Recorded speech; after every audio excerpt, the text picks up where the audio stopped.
Who's a role model in your life? On the screen, there's some of mine. You'll recognise some. I'm sure there's one in particular that you'll recognise.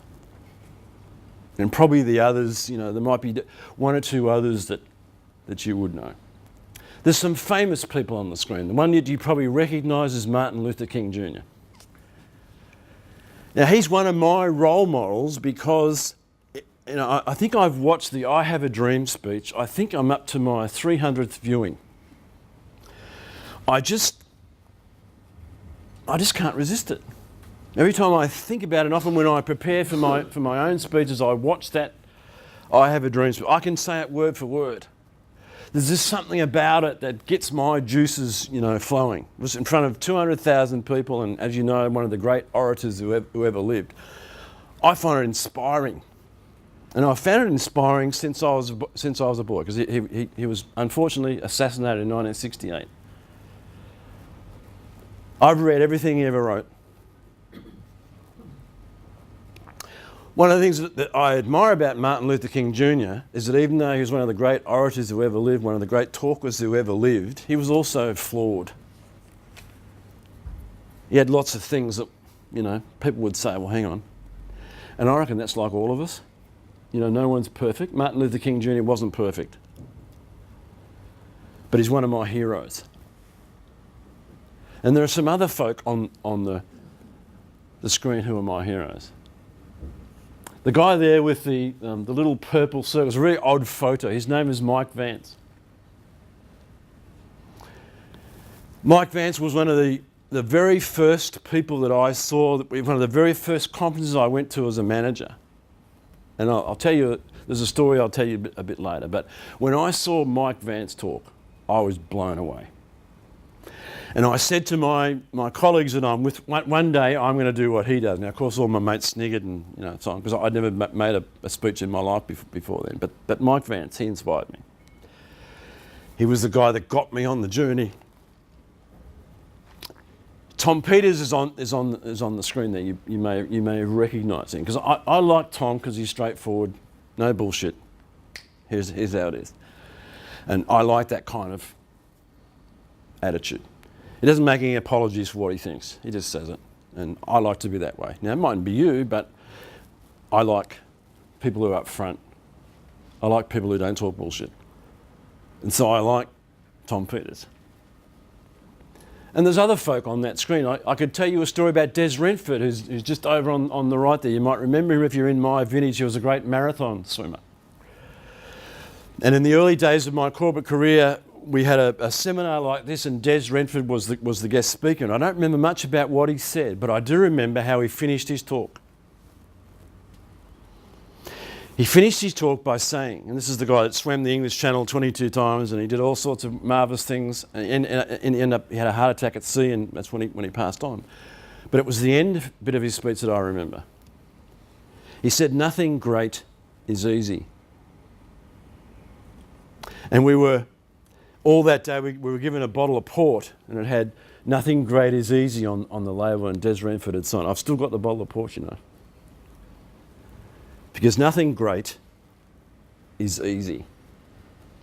And taking these folk from being miserable to magnificence, maybe stopping off at mediocrity on the way, and getting them over here is not easy. It is simple, but it's not easy.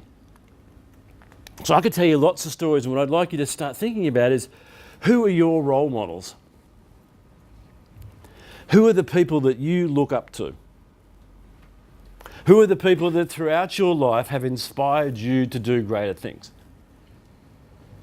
There's probably some famous people like those I've talked about, but probably more often than not, it's probably some people who weren't famous. My biggest role model is the lady at the bottom of the screen, who I've got my arm around, because that's my mum.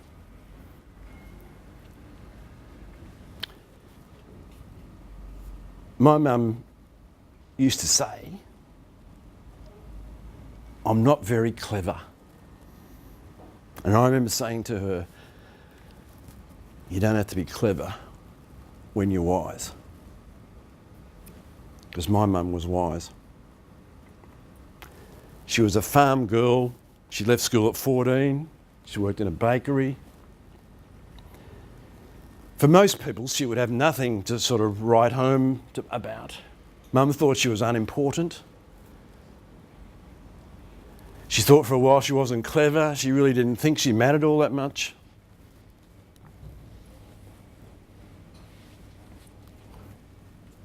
She passed away on the 14th of May this year.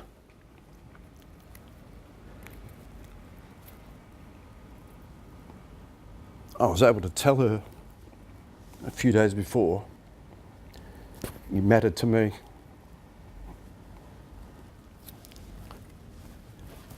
And as I look at her photograph and I see that joy on her face, that's what I learnt from her.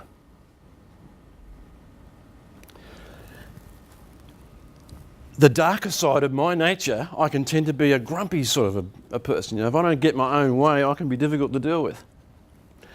But I learnt from my mother, you got to be joyful.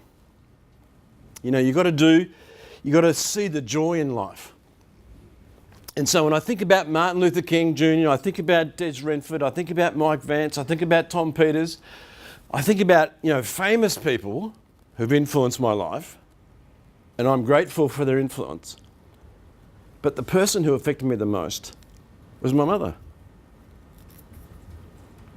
You know, a so-called ordinary person.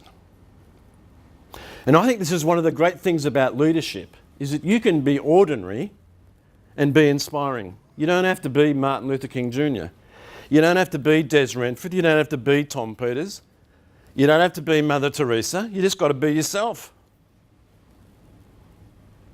And what I learned off my mother, probably more than anything else, I learnt to be myself. And there was a great lesson, because my mum was comfortable in her own skin. She was comfortable about being who she was.